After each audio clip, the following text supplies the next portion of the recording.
అందరూ బైబిల్ గ్రంథాలు తెరిచి లూకాసు సువార్త 9వ అధ్యాయం 23వ వాక్యాన్ని చూడండి. 9:23 వాక్యం ఎత్తబడుతున్నప్పుడు అందరూ సైలెంట్గా కూర్చొని దేవుని మాటలు వినండి. ఎవరు లోపలికి బయటకు తిరగొద్దు, మాట్లాడొద్దు. ఇది దాదాపుగా మన అందరికీ పరిచయమై ఉన్న మాట, మనకు అవసరమైన మాట. ఎన్నిసార్లు మనం జ్ఞాపకం చేసుకున్నా ఇంకా చేసుకోవలసిన అవసరం ఉన్న మాట ఇది.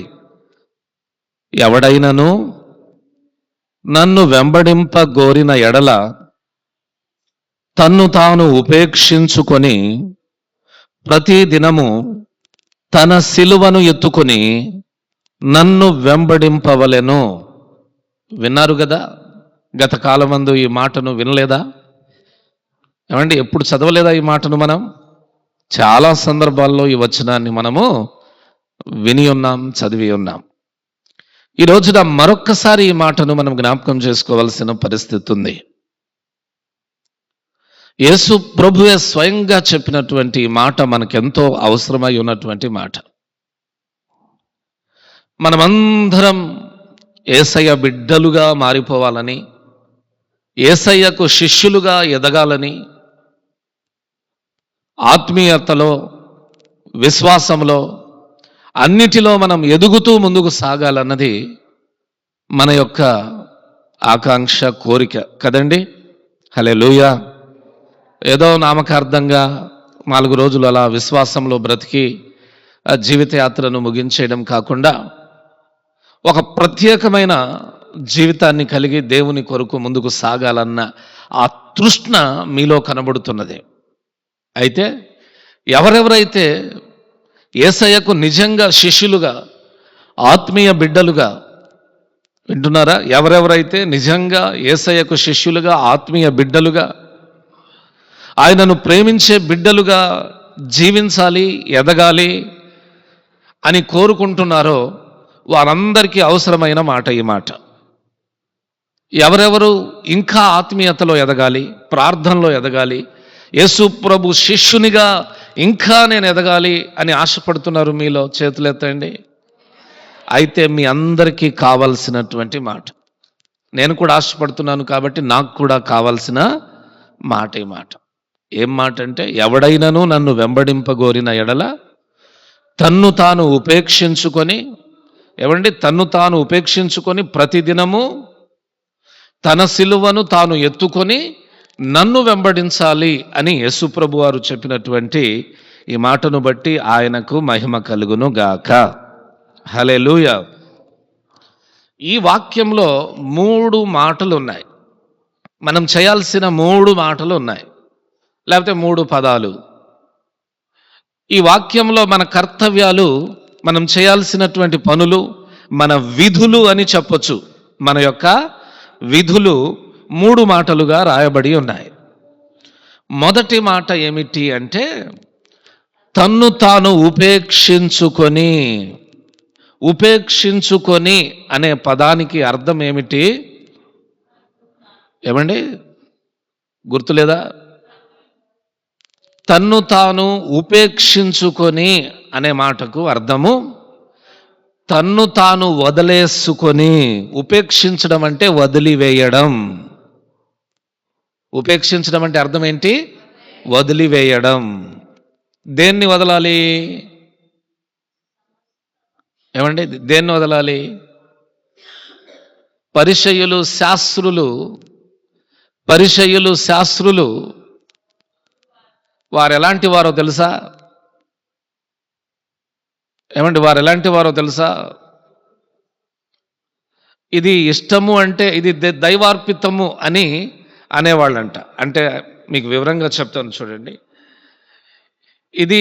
ఇది నాకు ఇష్టము అని వారి దగ్గరకు వచ్చి ఎవరైనా చెప్తే అది దైవార్పితం, అంటే అది దేవుందని చెప్పేసేవారట. అంటే కొంచెం స్వార్థంగా ఆలోచించేవాళ్ళు. ఈ రాత్రి మనం ఉపేక్షించాల్సింది ఏమిటి అనే కోణంలో మనం ఆలోచిస్తే, మనం వదిలేయాల్సింది ఏంటి? మనం ఏం వదిలేస్తాం? అది తెలుసుకునేదానికి ముందు మనం ఏం వదిలేస్తాం? మనకు తేలికైనవి ఏముంటాయో వాటిని వదిలేస్తాం కదండి. తేలికైనవి ఏముంటాయో వాటిని వదిలేస్తాం. ముఖ్యంగా మనకు లాభాలు వచ్చే వాటిని మాత్రం అసలు విడిచిపెట్టమండోయ్. అర్థమవుతుందా? ఇదిగో దీంట్లో అబద్ధం ఆడుతున్నాం, ఈ అబద్ధాల వలన 4 రూపాయలు మనకు కూడుతున్నాయి అంటే ఆ అబద్ధాన్ని విడిచిపెట్టాం. మనం విడిచిపెట్టనివి చెప్తున్నాను. ఇదిగో దీని ద్వారా మేలు ఉందంటే దాన్ని విడిచిపెట్టాం. దీని ద్వారా లాభం ఉంది అంటే దాన్ని విడిచిపెట్టాం. మనం విడిచిపెడతాం. దేన్ని విడిచిపెడతాం? ఏది మనకు ప్రయోజనకరంగా ఉండదో దానిని విడిచిపెడతాం మనం. అర్థమైందా? ఇలాగున చేస్తున్నాం మనం. ఏది మనకు ప్రయోజనకరంగా ఉండదో దానిని విడిచిపెట్టడం. కయ్యను అలాంటి అర్పణే అర్పించాడు దేవుని సన్నిధిలో. హేబేలు బలమైన వాటిని, క్రొవ్విన వాటిని, మంచి వాటిని తెచ్చి దేవుని సన్నిధిలో అర్పిస్తే, కయ్యను ఏం చేశాడంటే తనకంతగా ఉపయోగపడని వాటిని తెచ్చి దేవునికి అర్పించగా దేవుడు వాటిని ఇష్టపడలా. ఈ రోజుల్లో క్రైస్తవుల మనబడిన మనం కూడా మీరేమేమి వదిలేశారో రాయండి, దేవుని కొరకు మీరు వేటిని విడిచిపెట్టారో రాయండి అంటే ఏదైనా ఒక 4-5 మాటలు రాయొచ్చు, కానీ ఇంకా అసలైన వాటిని లోపలే భద్రంగా ఉంచుకొని ఉన్నారు చాలామంది. అసలైన వాటిని, లాభాలు తెచ్చే అబద్ధాలను, ఏమండి, ప్రయోజనము చేకూర్చే మోసాలను. అర్థమవుతుందా?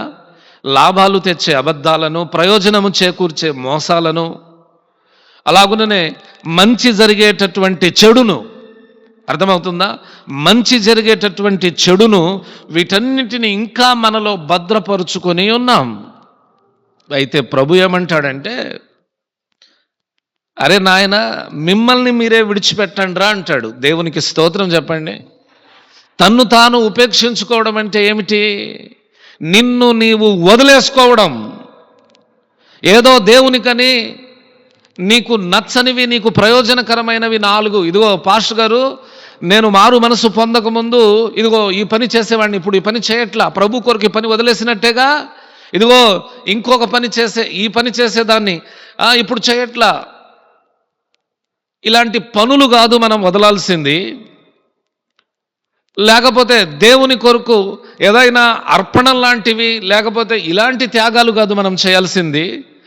మనల్ని మనం పూర్తిగా ఉపేక్షించుకోవడం. దేవునికి స్తోత్రం చెప్పండి. మనల్ని మనం వదిలేసుకోవడం. ఎప్పుడైతే దేవుని మీద, నాగటి మీద చెయ్యి పెట్టినవాడు వెనుకకు చూడకూడదు, చూస్తే వాడు దేవుని రాజ్యానికి పాత్రుడు కాడని వాక్యం రాయబడి ఉన్నది. ఎప్పుడైతే మనం దేవుని మీద చెయ్యి వేశామో, ఇప్పుడు అప్పటి నుండి ఈ జీవితం నాది కాదు, నా కొరకు కాదు, ఇది దేవుని కొరకు అని మనల్ని మనం విడిచిపెట్టేయాలి. దేవునికి మహిమ కలుగును గాక. హల్లెలూయా, హల్లెలూయా. నా మట్టుకైతే బ్రతుకుట క్రీస్తే, చావైతే లాభము. నా మట్టుకైతే బ్రతుకుట క్రీస్తే అనేటటువంటి తీర్మానంలోనికి రావాలి. బ్రతుకుట నీ కోసమే. ఇంకా పాడుతున్నారు, కానీ ఎక్కడ పాడుతారు, అందరూ పాడుతారు.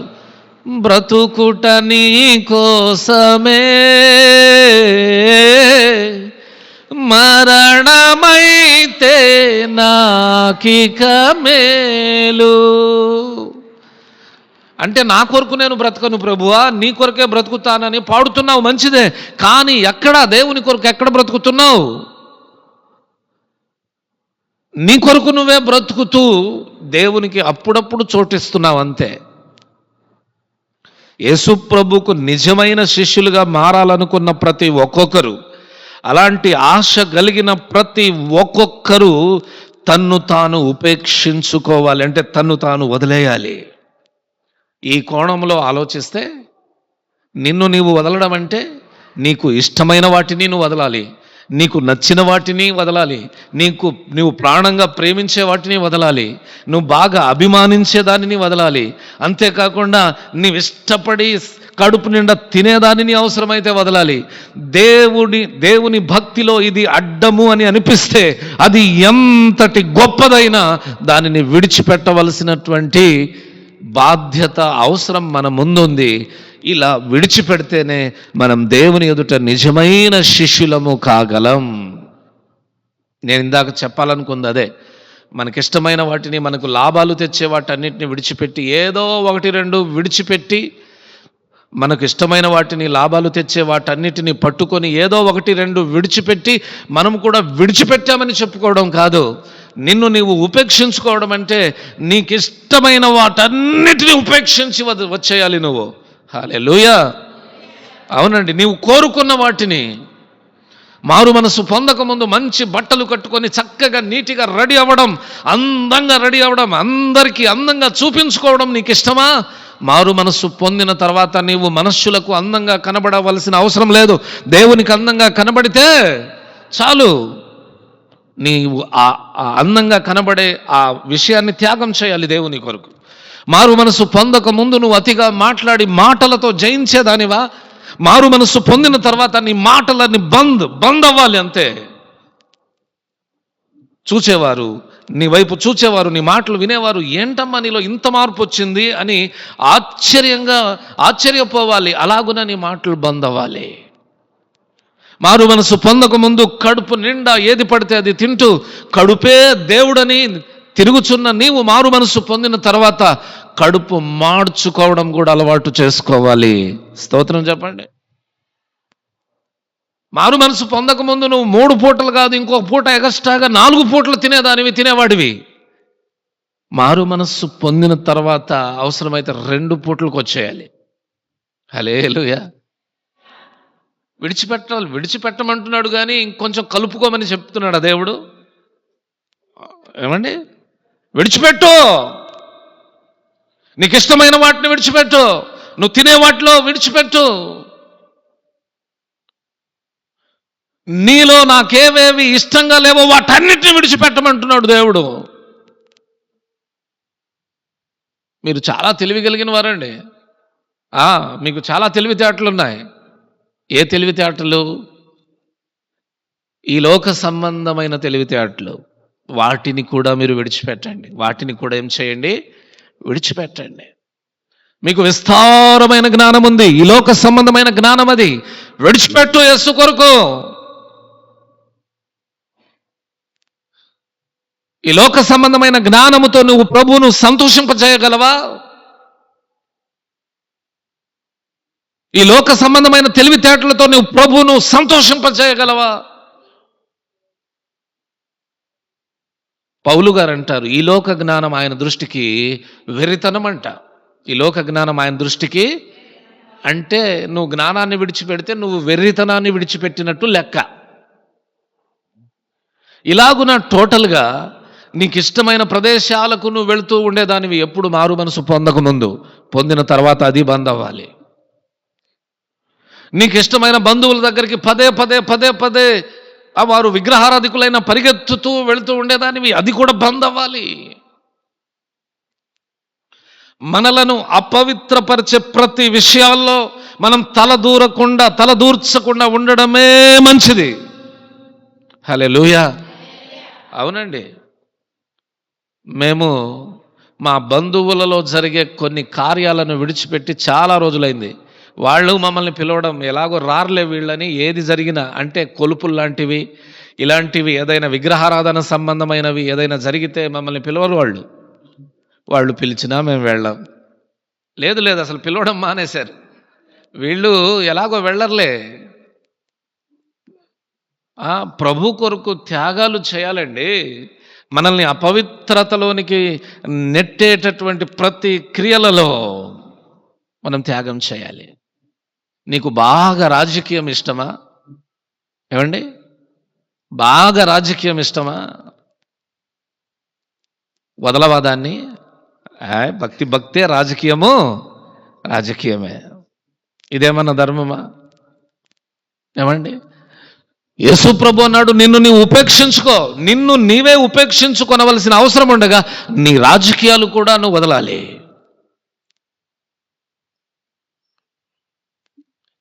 ఇలాగున టోటల్గా ఈ ప్రపంచంలో ఉన్న ప్రతి దాన్ని మనం విడిచిపెడితేనే ఆయనకి ఇష్టమైన భక్తులం కాగలం, లేకపోతే అవలేం.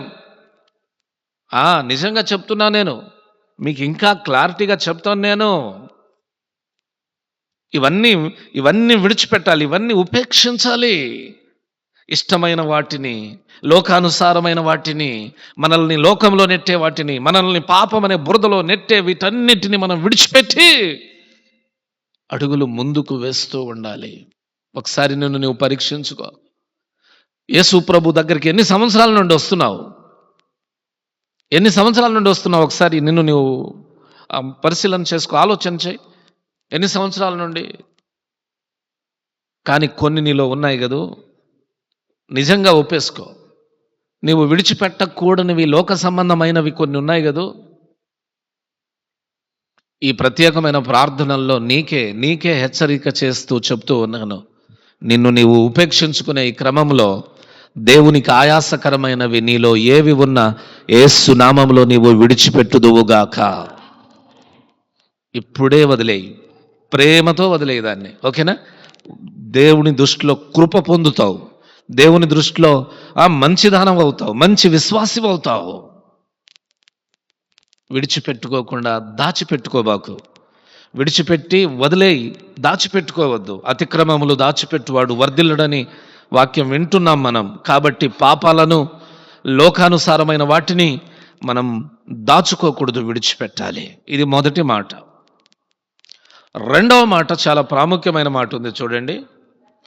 ప్రతి దినము సిలువను ఎత్తుకొనుచు అని ఉంది.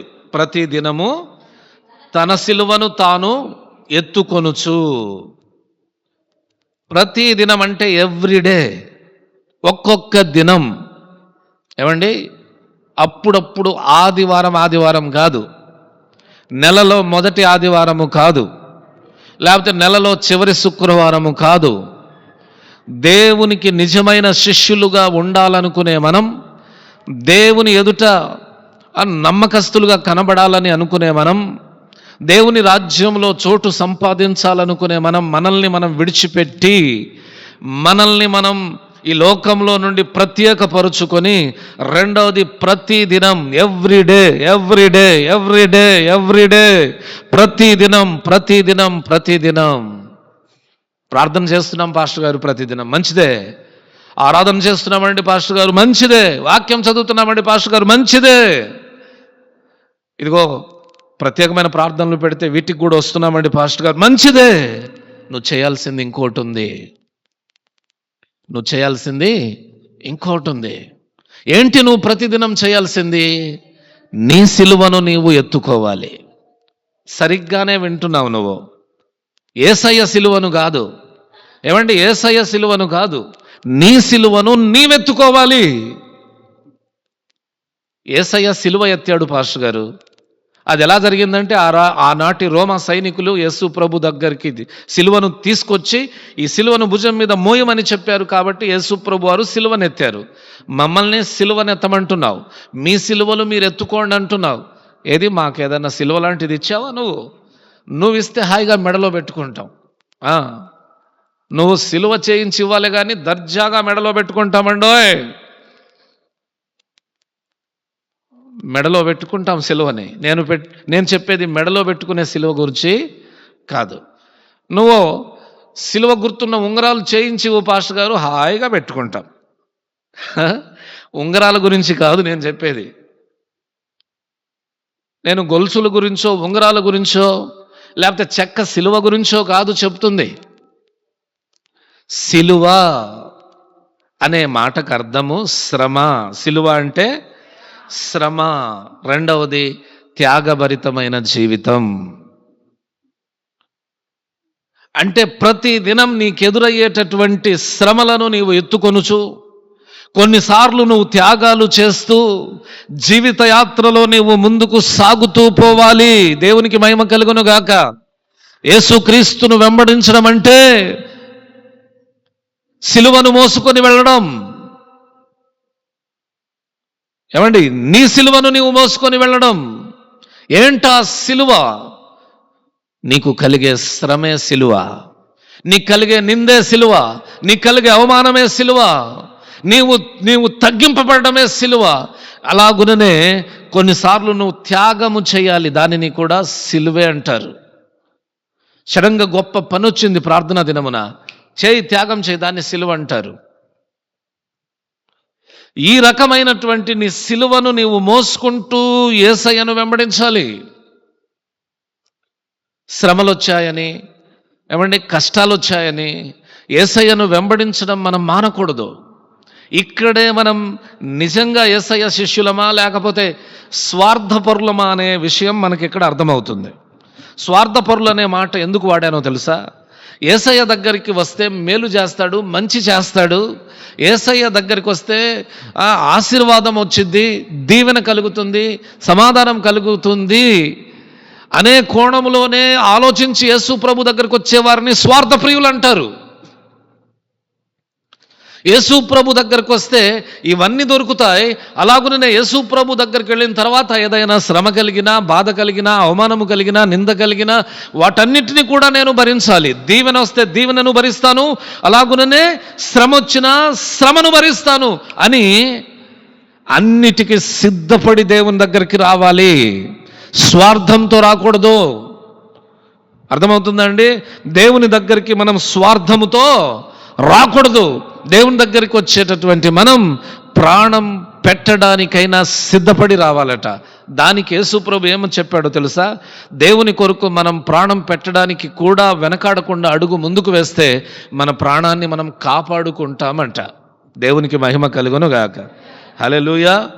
అర్థమవుతుందా? దేవుని కొరకు మనం ప్రాణం పెట్టడానికైనా వెనకాడకపోతే దేవుడు మన ప్రాణాన్ని భద్రంగా తన అరచేతిలో దాచుకొని కాపాడుతాను అంటూ ఉన్నాడు. చూడండి, మత్తయి సువార్త 16వ అధ్యాయం 24-25 వచనాలు చూడండి. అప్పుడు యేసు తన శిష్యులను చూచి, ఎవడైనను నన్ను వెంబడింపగోరిన ఎడల తన్ను తాను ఉపేక్షించుకొని తన సిలువనెత్తుకొని నన్ను వెంబడింపవలెను. ఇక్కడ కూడా సేమ్ మాట, కానీ దాని కింద వచనం చూడండి. తన ప్రాణమును రక్షించుకొనగోరువాడు దాన్ని పోగొట్టుకొనును, నా నిమిత్తము తన ప్రాణమును పోగొట్టుకొనువాడు దానిని దక్కించుకొనును. స్తోత్రం చెప్పు. హల్లెలూయా. దేవుని కొరకు నా ప్రాణం పోయినా పర్వాలేదు, నీ ప్రాణాన్ని కాపాడుతాడు దేవుడు. వామ్మో, దేవుని కొరకు ప్రాణం పెట్టడమా? నాకు దేవుడొద్దు, ఎవరొద్దు, నా ప్రాణమే నాకు ముఖ్యమంటే తొందరగా వెళ్ళిపోయిద్దంట నీ దగ్గర నుండి నీ ప్రాణం. హల్లెలూయా. అంటే ఇక్కడ అర్థం ఏంటి? మనం అర్థం చేసుకోవాల్సిందేంటి? మనం గ్రహించట్లేదు అన్న విషయం ఏంటో చెప్పనా? ఎవరైతే దేవుని కొరకు ప్రాణం పెట్టడానికైనా సిద్ధపడి అడుగులు ముందుకు వేస్తారో వారు దేవుని స్వాధీనంలో ఉంటారు, దేవుని చేతిలో ఉంటారు. దేవుడు తన అరచేతిలో వారిని దాచిపెడతాడు. కాబట్టి వారి ప్రాణం సేఫ్. వారు ఎప్పుడు సేఫ్గా ఉంటారు, వారు ఎల్లప్పుడూ సురక్షితంగా ఉంటారు. మనం ప్రభువును విడిచిపెట్టి సుఖాన్ని కోరుకున్నామా? సుఖం దూరం అయింది. మనం ప్రభువును విడిచిపెట్టి ఈ లోక సంపాదన, ఈ లోక ధనాన్ని కోరుకున్నామా? అది దూరం అయింది. గుర్తుపెట్టుకోండి, మనం ప్రభువును విడిచి దేనిని ఆశిస్తామో అది మనకు దూరం అయింది. ప్రభు కొరకు దేనిని మనం వదిలిపెడతామో అది మనకు దగ్గరైద్ది. దేవునికి మహిమ కలుగును గాక. హల్లెలూయా, హల్లెలూయా, హల్లెలూయా. అర్థమైందా అండి? ప్రభు కొరకు మనం దేనిని విడిచిపెడతామో అది మనకు ఏమైద్దండి? దగ్గరైద్దని చెప్పండి. సంపాదించుకుంటామని చెప్పండి. దేవునికి మహిమ కలుగును గాక. హల్లెలూయా, హల్లెలూయా. మీకు రుజువు భారం అంటే రుజువు చేయాలి కదా. లూకాసు వార్త 18వ అధ్యాయం చూడండి. లూకాసు వార్త 18వ అధ్యాయం 18వ అధ్యాయంలో 28వ వచనం నుండి నేను చదువుతాను, వినండి. మీరు వినండి, చూస్తూ వినండి. చదవగలిగిన వారు చూస్తూ వినండి. పేతురు, ఇదిగో మేము మాకు కలిగినవన్నీ విడిచిపెట్టి నిన్ను వెంబడించితిమనగా. పేతురు దేవుని దగ్గర, అయ్యా మాకు కలిగినవన్నీ విడిచిపెట్టి నిన్ను వెంబడిస్తున్నాం అని అంటూ ఉన్నాడా? వెంబడించితిమని చెప్తూ ఉన్నాడు. దానికి ఆయన దేవుని రాజ్యము నిమిత్తమై ఇంటినైనను, భార్యనైనను, అన్నదమ్ములనైనను, తల్లిదండ్రులనైనను, పిల్లలనైనను విడిచిపెట్టిన వాడెవడును ఇహమందు చాలా రెట్లును పరమందు నిత్య జీవము పొందకపోడని నిశ్చయముగా మీతో చెప్పుచున్నానని వారితో అనెను. ఇప్పుడు చెప్పాలి, స్తోత్రం చెప్పండి. పేతురు అంటున్నాడు, ప్రభువా నీ కొరకు మా భార్యను, మా ఇళ్లను, మా పొలాలను, మా వృత్తి వ్యాపారాలను అన్నిటినీ విడిచిపెట్టి వచ్చామన్నాడు. మేము అంటే మీరు నేను ప్రభు కొరకు ఏమేమి విడిచిపెట్టాం? మనం ఏమేమి విడిచిపెట్టాం ఒకసారి ఆలోచించండి. విడిచిపెట్టింది ఏమైనా ఉందా? ఏదైనా విడిచిపెట్టాము అంటే ఏదైనా కొన్ని ఏం లెక్కలేస్తారు మీరు? ఈ లోక సంబంధమైన కొన్ని ఆచారాలు విడిచిపెట్టారు, కొన్ని పనులు విడిచిపెట్టారే తప్ప మిగతావేవి విడిచిపెట్టలేదు కదా. పేతురు విడిచిపెట్టాడు కాబట్టి అతనికి ఆ బాధ ఉంది. ప్రభువా భార్యను, పిల్లలను, ఇళ్లను, పనిని, అన్నిటినీ, బంధువులను అన్నిటినీ, అందరిని విడిచిపెట్టి నిన్ను వెంబడిస్తున్నాం. దానికి యేసు ప్రభు వారు చెప్పిన మాట ఏంటి? ఎవడు ప్రభు కొరకు తన భార్యను, బిడ్డలను, ఇళ్లను, పొలాలను, స్థలాలను, బంధువులను విడిచిపెడతాడో ఇహమందు చాలా రెట్లు. అర్థమవుతుందా వాక్యం? సరిగ్గా అర్థం చేసుకోవడానికి ప్రయత్నించండి. ఇక్కడే మైండ్ పెట్టండి. ఇళ్ళు యాడికి పోవు. మీరు విడిచిపెట్టిన ఇళ్ళు, విడిచిపెట్టి వచ్చిన ఇళ్ళు యాడికి పోవు, మీ బిడ్డలు యాడికి పోరు, మీరు ఎక్కడ ఏం పెట్టి వచ్చారో అవన్నీ అక్కడే ఉంటాయి, భద్రంగానే ఉంటాయి. మీరు దేవుని పనిలో ఉంటే దేవుడు భద్రపరుస్తాడు మీ గృహాలను, మీ పిల్లలను, మీ పరివారం అంతటిని. కొంచెం భద్రంగా వినండి దేవుని వాక్యం. దేవుని కొరకు ఎవరెవరైతే తమ ఇళ్లను, పొలాలను, స్థలాలను, బంధువులను, భార్య, బిడ్డలు వీటన్నిటిని విడిచిపెట్టి దేవుని కొరకు వస్తారో వారికి ఇహమందు చాలా రెట్ల దీవెనలు కలుగుతాయట. దేవునికి స్తోత్రం. అంటే ఇహమందు దేవుని కొరకు మనం ఏమి విడిచిపెట్టినా ఈ లోకంలో మనకు దీవెనలు కలుగుతాయనే కదా అర్థమండి. నాకైతే ఆ వాక్యం అలానే అర్థమైంది. మనం మైండ్ పెట్టి ఆలోచన చేస్తే అందరికీ అర్థం అవ్వాలంతే. ఇహమందు చాలా రెట్ల దీవెనలు. పేతురు భార్య, బిడ్డలు, వీళ్ళను విడిచిపెట్టి వచ్చానంటున్నావు, అనుభవిస్తావయ్యా. రాబోయే రోజుల్లో ఆశీర్వాదాన్ని అనుభవిస్తావు. కాస్త ఓపిక పట్టు. దేవుడు చెప్తున్న మాట, కాస్త ఓపిక పట్టు, కాస్త ఓపికతో ఉండు. ఈ లోకంలో చాలా రెట్ల దీవెనలు అనుభవిస్తావు, దానితో పాటు నిత్య జీవం కూడా అనుభవిస్తావు. అంటే అర్థం ఏంటి? ఈ లోకంలో మనం ప్రాణం పోయినా పర్వాలేదు దేవుని కొరకు అనుకుంటే ఆ ప్రాణాన్ని దేవుడు కాపాడుతాడు, భద్రంగా కాపాడుతాడు. 60 సంవత్సరాలు బ్రతకాల్సిన నిన్ను 80 సంవత్సరాలు కాపాడుతాడు. హల్లెలూయా. లేదు నేను దేవుని కొరకు ప్రాణం పెట్టడానికి సిద్ధంగా లేను, నా ప్రాణమే నాకు ముఖ్యం, నా ప్రాణమే నాకు ముఖ్యం అనుకున్నావా? అవసరమైతే 50లో టికెట్ ఇలా చింపేస్తాడు. అర్థమవుతుందా? చినిగిపోయిద్ది అది. ఎందుకంటే అప్పుడు దేవుని కాపుదల మన మీద ఉండనప్పుడు ఏదో ఒక గాలి వానలోనో లేకపోతే ఏదో ఒక ముళ్ళులో ఏదో ఒక కంపలో ఆ టికెట్ ఏమైంది, ఇరుక్కొని చినిగిపోయిద్ది. కానీ మనం దేవుని స్వాధీనంలో ఉన్నప్పుడు, దేవుని హస్తపు నీడలో ఉన్నప్పుడు దేవుడు మన మీదికి వచ్చేటటువంటి గాలి తుఫానులన్నిటిని అణిచివేసి మనల్ని భద్రంగా కాపాడి దీర్ఘాయువుతో మనల్ని తృప్తిపరుస్తాడు. హల్లెలూయా. కాబట్టి మనం ఏం చేయాలంటే మన సిలువను మనం ఎత్తుకొని, మన సిలువను మనము ఎత్తుకొని అనగా శ్రమలు, త్యాగాలు అన్నిటినీ అనుభవిస్తూ మనం అడుగులు ముందుకు వేయాల్సినటువంటి అవసరం ఉంది. రెండవ మాట ఏమిటి? ప్రతిదినము సిలువను ఎత్తుకొనొచ్చు. మనం చేస్తున్న తప్పు ఇక్కడ ఇంకోటి చూపిస్తాను చూడండి. ప్రతిదినము అన్న పదాన్ని మనం మర్చిపోతున్నాం. నిన్న క్షమించానుగా, ఈరోజు కూడా క్షమించాలన్నా అతన్ని? ఎస్, నిన్న క్షమించావు, ఈరోజు కూడా క్షమించు. నీ సహోదరుడు నీ విషయంలో తప్పు చేస్తే నిన్న క్షమించావు కదా, ఏమండి, నిన్న క్షమించావు కదా, ఈరోజు కూడా క్షమించాలి. రేపు ఏమన్నా తప్పు చేస్తే రేపు కూడా క్షమించాలి. ఎల్లుండి కూడా క్షమించాలి. నిన్న ఆమె నిందలు మోపిందండి పాస్టర్ గారు నా మీద, చాలా ఓర్చుకున్నానండి. ఈరోజు కూడా నిందలు మోపుతుందండి. సిలువ అంటే అదే కదన్నా, అదే కదక్క. సిలువ అంటే ఏమిటి? అదే. నిన్న ఆమె మోపిన నిందలన్నింటినీ భరించావుగా, ఈరోజు మోపిన నిందలన్నింటినీ కూడా భరించు. నిన్న ఆమె ఒక్కతే నిందలు మోపిందండి పాస్టర్ గారు, ఈరోజు ఆమెతో పాటు ఇంకో 4 నిందలు మోపుతున్నారు. 4 కాదు, 10 మంది మోపని భరించు. రేపు 20 మంది మోపుతారు, భరించు. ఎల్లుండి 30 మంది మోపుతారు, భరించు. 100 మంది మోపుతారు, భరించు. అదే సిలువ. నిన్న చిన్న శ్రమలు వచ్చాయి, చిన్న కష్టాలు వచ్చాయి, భరించావు. ఈరోజు ఏంటి పాస్టర్ గారు అంత పెద్ద శ్రమ వచ్చింది? నిన్న చిన్న శ్రమలను ఎలా భరించావో ఈరోజు కూడా పెద్ద శ్రమలను భరించు. ఇంకొంచెం పెద్ద వచ్చినా భరించు.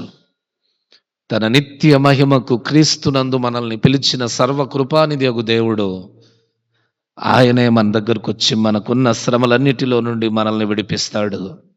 హల్లెలూయా. అర్థమైందా? నిత్య జీవం ఇవ్వడానికి మనల్ని పిలిచినటువంటి దేవుడు ఆయనే మన దగ్గరకు వచ్చి మనం భరిస్తున్న ఈ సిలువ బాధలన్నిటినీ మన యొద్ద నుండి తీసివేసి తేలికైన జీవితాన్ని దేవుడు మనకు అనుగ్రహిస్తాడు.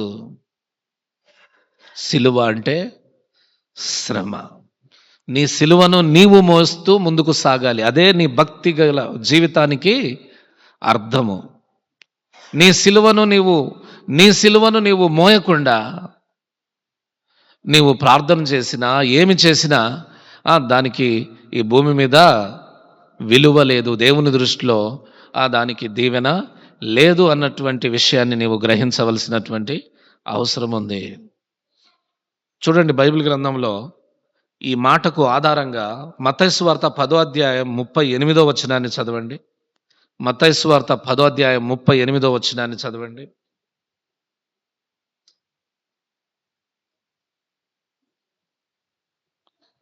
తన సిలువను ఎత్తుకొని నన్ను వెంబడింపనివాడు నాకు పాత్రుడు కాడు.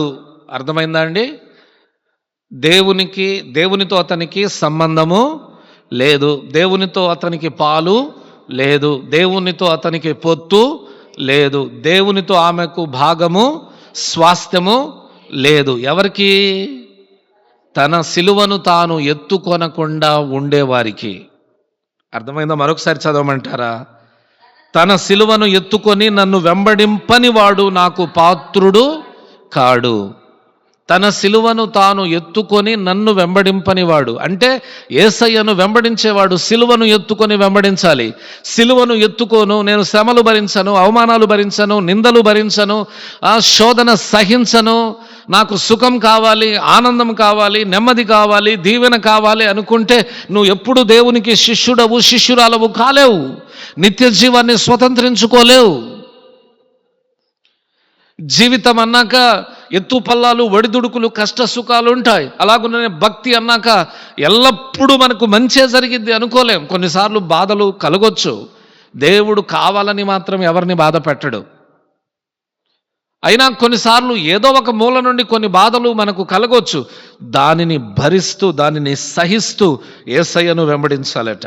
లూకాసు వార్త 14వ అధ్యాయం 27వ వాక్యంలో కూడా సేమ్ పదం ఉంటుంది. చూడండి, లూకాసు వార్త 14:27. మరియు ఎవడైనను తన సిలువను మోసుకొని నన్ను వెంబడింపని ఎడల వాడు నా శిష్యుడు కానేరడు. చూసారా ఎంత క్లియర్గా చెప్తున్నాడో? వింటున్నారండి? మనం దేవుని శిష్యులం అవ్వాలంటే, మనం యేసయ్యకు శిష్యులముగా ఉండాలంటే, యేసయ్యకు ప్రియమైన బిడ్డలముగా ఉండాలంటే మన శ్రమలను, మన నిందలను, మన అవమానాలను, మన కష్టాలను ఎన్నైనా కానీ వాటిని భరించుకుంటూ, సహించుకుంటూ ముందుకు వెళ్ళాలి. నిందలను చూచో, శ్రమలను చూచో, అవమానాలను చూచో, ఈ లోకంలో ఉన్నటువంటి వేటినో చూచి నువ్వు యేసయ్యలో నుండి తొలగిపోతే నీవు దేవుని రాజ్యాన్ని స్వతంత్రించుకోవడం కష్టమే. సిలువను ఎత్తుకొని వెంబడించు. ప్రతిదినం నీ సిలువను ఎత్తుకొని నీవు వెంబడించాలి. మోయలేనంత అపనిందలు వెంబడించు యేసయ్యను. మోసుకో వాటిని. కష్టంగా ఉందండి, బరువుగా ఉందండి, మోయాల్సిందే, తప్పదు. ఎంత బరువైనా మోయాల్సిందే. మోయలేకపోతున్నాను సార్, మోయండి, మోయాల్సిందే. మోసుకొని మనం ముందుకు సాగుతున్నప్పుడు దేవుడు సహాయము చేసి మనల్ని నిందించే వారి నోటి మాటల నిందల నుండి, వాటన్నిటి నుండి మనలను దేవుడు విడిపించి మనల్ని స్వచ్ఛమైన బంగారంగా మారుస్తాడు దేవుడు. శోధింపబడిన మీదట నీవు సువర్ణంగా మార్చబడతావు అని అన్నట్టుగా. టోటల్గా యేసయ్యకు మనం శిష్యులుగా మారాలంటే మనల్ని మనం వదిలేసుకోవాలి. ఏమండి, మనల్ని మనము వదిలేసుకోవాలి. మన ఇష్టాలను, మన కోరికలన్నింటినీ విడిచిపెట్టి ప్రతిదినం మన సిలువను ఎత్తుకొని మనము ముందుకు సాగాలి. సిలువ అంటే శ్రమలు, త్యాగాలు, వీటన్నిటిని వీటన్నిటిని భరిస్తూ ముందుకు సాగాలి. తర్వాత యేసయ్యను వెంబడించడం అంటే, చివరి మాటగా యేసయ్యను వెంబడించాలి అంటే యేసయ్య అడుగు జాడలలో నడవడం. దేవునికి మహిమ కలుగును గాక.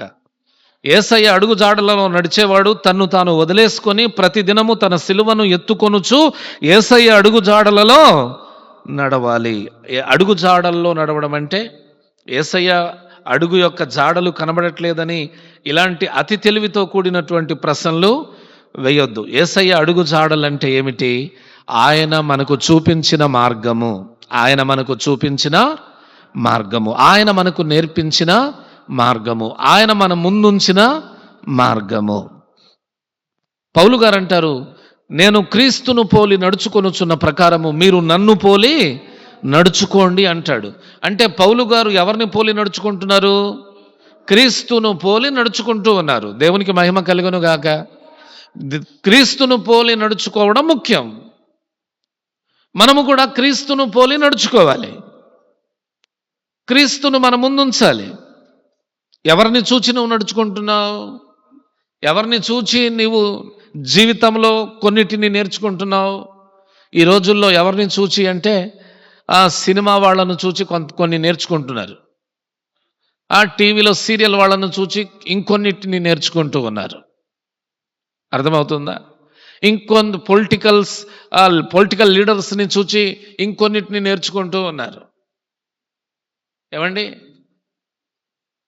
మనం వీళ్ళను చూచి కాదు నేర్చుకోవాల్సింది. యేసయ్యనే మన ముందు, మన మదిలో, మన యొక్క హృదయ నేత్రాలతో చూస్తూ ఆయన 33.5 సంవత్సరాలు ఈ లోకంలో బ్రతికాడు.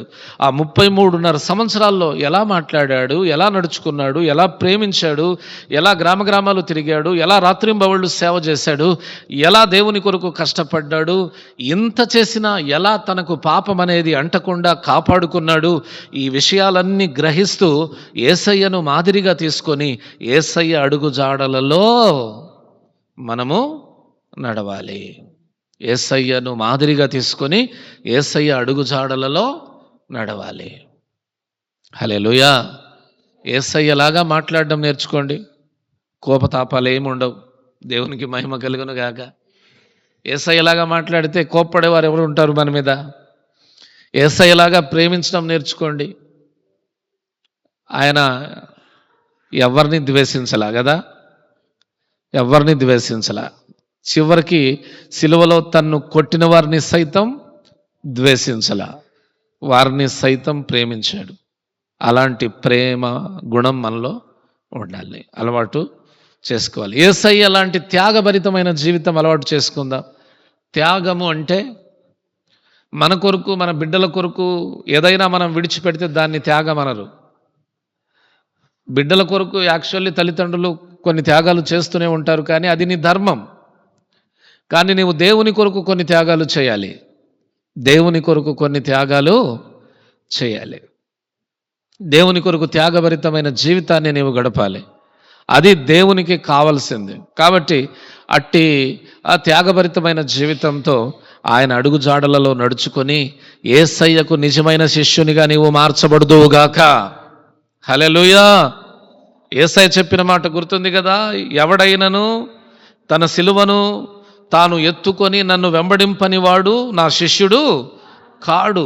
మరి ఆయన శిష్యుడు, ఆయన ప్రియమైన బిడ్డ, ఆయనకు ఇష్టులు ఎప్పుడు అవుతామంటే మనల్ని మనం విడిచిపెట్టి మన సిలువను మనం ఎత్తుకొని ఆయనను వెంబడించినప్పుడు మాత్రమే ఆయన దృష్టిలో ప్రియమైన బిడ్డలం అవుతాం. హల్లెలూయా. ఈ జీవితం మన కొరకు కాదు, మనల్ని ప్రేమించి మన కొరకు కల్వరి సిలువలో ప్రాణం పెట్టి రక్తము కార్చి ఆ రక్తముతో విమోచించిన వాని కొరకు ఈ జీవితం అని మనం అనుకొని ఆయన కొరకు ఈ జీవితం ఖర్చు పెడదాం. ఆయన కృపలో అడుగులు ముందుకు వేద్దాం. ఇట్టి త్యాగభరితమైన జీవితం దేవుడే మనకు దయచేయునుగాక. హల్లెలూయా. ఇప్పుడు చెప్పండి, ఎవడైనను, పలకండి అందరూ, ఎవడైనను నన్ను వెంబడింపగోరిన ఎడల తన్ను తాను ఉపేక్షించుకొని ప్రతిదినము తన సిలువను తాను ఎత్తుకొనుచు నన్ను వెంబడింపవలెను. అలానే చేస్తారుగా. దేవుడట్టి కృప మీకు దయచేయునుగాక. దేవుడి మాటలను దీవించునుగాక. హల్లెలూయా.